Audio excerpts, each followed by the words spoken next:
A few moments later. Halo guys, balik lagi bersama Alur Komika. Maaf banget nih guys ya, gue udah lama banget nggak upload video tentang Alur Komika. Dan kali ini gue baru bisa lagi upload video tentang Noreangsin Ride lagi guys ya. Sorry banget nih, gue udah lama banget gitu guys nggak upload. Karena kemarin tuh abis lebaran ya guys ya. Nah abis lebaran itu tuh gue tuh agak sibuk dikit lah guys ya, anjay kayak orang sibuk banget gue cok.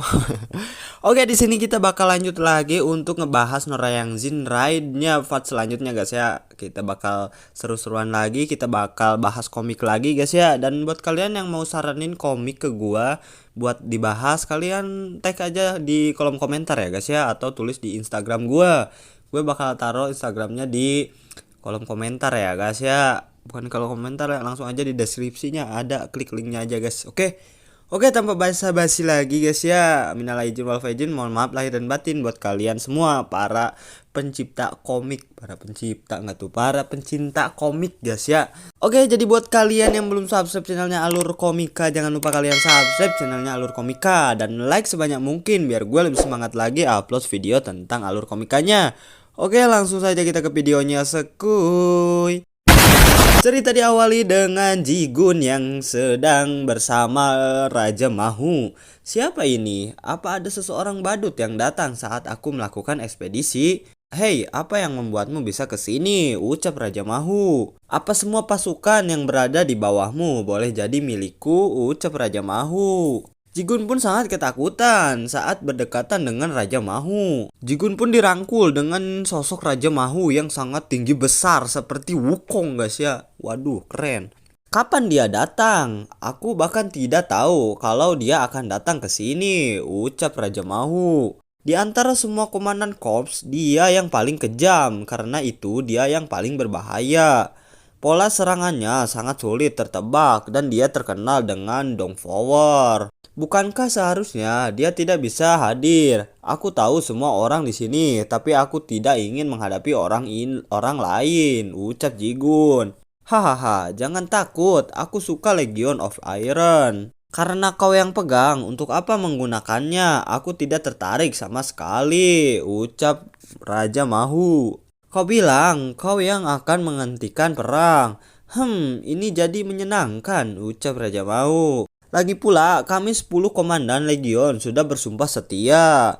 Semua orang dapat melakukan apa yang ingin mereka inginkan, benar bukan? Ucap Raja Mahu. Ada yang mencoba untuk membangkitkan The Great Lord, ada yang suka membunuh, ada yang ingin menaklukkan, ada yang ingin menjadi lebih kuat. Bahkan ada orang yang hanya ingin beristirahat dan tidak melakukan apa-apa. Semua orang yang ada di sini bisa melakukan apapun yang mereka suka. Kau ingin menghentikan perang ini kan? Lakukan apa yang kau lakukan karena itu hakmu, ucap Raja Mahu. Gimana? Apa kau suka? Ucap Raja Mahu sambil melirik Jigun. Semua orang di sana pun tersenyum sinis kepada Jigun. Baiklah, hanya saja salah satu hinaanmu telah menyatakan perang. Apa maksudnya itu? Tunggu saja, aku akan membunuh mereka semua tanpa menyisakan satupun dari mereka, ucap Jigun. Jigun pun meninggalkan perkumpulan tersebut. Bagaimanapun itu akhirnya aku bisa keluar dari sini. Masalahnya akan dimulai dari sekarang. Dengan levelku saat ini aku hanya bisa membunuh beberapa dari mereka. Hei kelelawar, siapa yang memperbolehkanmu datang dan pergi seenaknya di sini? Ucap Kim Se-hyung. Dia datang untuk menawarkan sesuatu ke kita. Apa? Aku akan bicara langsung ke intinya. Ayo bertarung denganku. Aku baru saja pergi dari kastil Eresigal, ucap Jigun. Kudengar kau baru saja memenggal kepala Lukos.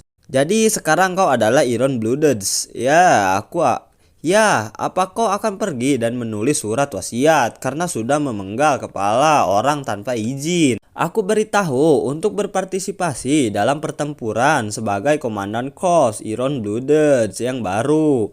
Setelah mendengar rencana mereka ke depannya, aku langsung pergi. Dalam waktu sebulan, seluruh Korea akan jatuh ke tangan mereka, ucap Jigun. Kalian semua adalah orang-orang yang tidak melewatkan story soal Chonyong, Jinyong. Aku tidak tahu berapa banyak lagi, tapi tujuan mereka saat ini adalah untuk mengalahkan dan menyegel pertempuran dengan Heaven seperti masa lalu. Melepaskan segel Grid Lord Romulus ini sama seperti cerita di dalam game. Grid Lord Romulus sudah lama sekali aku tidak mendengar nama itu, ucap Yoan. The Ruler Chenyol Jinyong yang keluar sebagai Event Raid. Kekuatannya bisa dikatakan setara dengan gabungan semua legion. Karena pertempuran dengan Heaven di masa lalu, tubuhnya disegel menjadi 5 bagian dan tersebar di seluruh benua. Mengumpulkan seluruh bagian tubuhnya adalah main story dari permainan. Ini hanya tebakanku.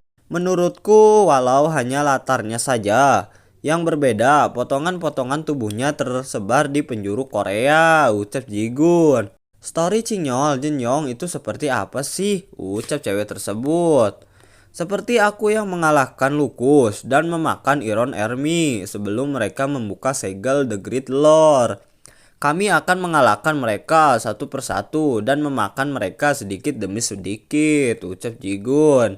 Dengan begitu, Ersigal akan hancur secara bersamaan. Jika kau mengirim semua pasukan kembali ke tempatnya, ini semua akan selesai, ucap Jigun. Sejujurnya, jika kau seorang ranker, bukankah kau akan tahu akun Jinyong yang sebenarnya? Jadi, sebagian besar strategi Commander dapat diketahui. Apa kau tidak tahu harus berbuat apa? Ucap Jigun. Jujur saja, aku tidak peduli dengan menyelamatkan negara atau apapun itu. Tapi jika kau memiliki keluarga, ceritanya akan berbeda, ucap Jigun. Tidak ada yang seperti itu, ucap Cinyol. Sebenarnya aku tidak terlalu setuju. Aku memiliki banyak ikatan dengan dunia yang sebelumnya. Di kehidupanku sebelumnya, aku bekerja selama lebih dari 10 jam sehari. Jika kau bekerja di akhir pekan, pastinya kau akan menyalahkan diri sendiri. Sambil menerima makian dari bosmu dan digaji dengan bayaran yang kecil, jelas sekali kalau aku hidup seperti budak. Memangnya apa yang salah denganku? Ucap cewek tersebut. Hei Redbat, kenapa kita harus mempertahankan hidup kita untuk orang yang tidak kita kenal? Kau pikir kita ini semacam aktivis atau pahlawan? Ucap Kim Se-hyun. Kita di sini adalah orang-orang yang sangat menyukai permainan. Orang yang cepat beradaptasi akan menjadi yang terkuat dan dia akan berperan sebagai ketua tim. Tentu saja hal yang sama berlaku untukku. Tapi aku berada di level yang berbeda dengan mereka, ucap Kim Se-hyun. Selain itu, ku dengar kalau mereka kehilangan nyawa di dalam game ini. Lagi pula, bukankah game ini menjadi kesempatan untuk mengubah hidup mereka? Apa bedanya jika kau menyelamatkan mereka? Apakah kenyataan akan berubah? Dunia yang lama tidak berpihak kepadaku. Kenapa aku harus mempertaruhkan hidupku untuk hal seperti itu? Ucap Kim Se-hyun. Keluarga, kenapa harus keluarga? Jika salah satu keluargamu yang terlibat, kenapa aku harus mempertaruhkan hidupku untuk hal yang tidak jelas? Ucap Kim Se-hyun. Dunia ini yang penting hanyalah uang. Bagaimana kau akan menjalani hidup jika terus seperti ini? Dasar bajingan, ucap Kim Se-hyun.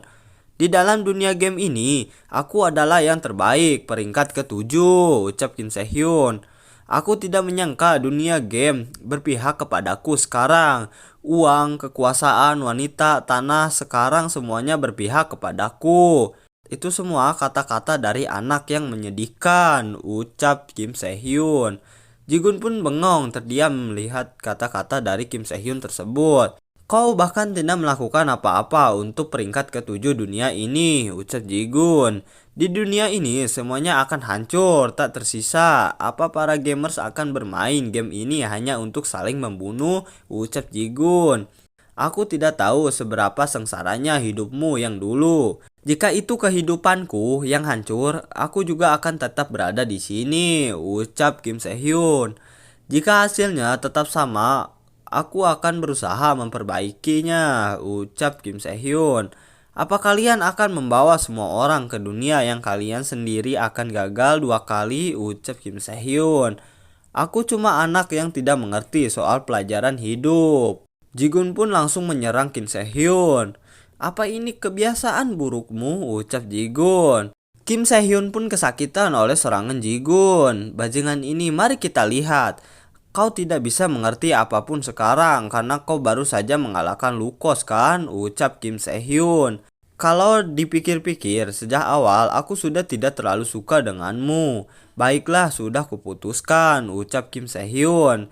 Cewek berambut pink yang selalu di sampingmu, dia tidak terlalu buruk juga, ucap Kim Se-hyun. Ji-gun pun sangat marah oleh perkataan Kim Se-hyun tersebut. Kau menjadi Legion of Iron karena berhasil mengalahkan Lukus kan, ucap Kim Se-hyun. Ji-gun pun sangat marah. Kalau begitu, sekarang aku akan mengambil itu darimu, ucap Kim Se-hyun. Oke guys, jadi segini dulu untuk part kali ini. Nanti kita bakal lanjut lagi untuk part selanjutnya buat cerita Noryangjin-nya. Jadi buat kalian yang mau saranin alur komika yang seru tapi yang belum dibahas sama orang lain guys, karena kalau udah dibahas sama orang lain takutnya nanti kena copyright guys ya. Saranin yang belum dibahas sama orang lain biar gue bisa rangkum alur ceritanya. Oke guys, jadi segini dulu untuk alur cerita Noryangjin lainnya. Nanti kita bakal lanjut lagi untuk part selanjutnya. Jangan lupa buat kalian like, komen, dan subscribe channelnya Alur Komika. Dan follow Instagram gue di badut_arman. Ada linknya di deskripsi guys. Oke, segini dulu untuk alur cerita kali ini. Saya Alur Komika, cabut dulu guys. Bye-bye. Ciao.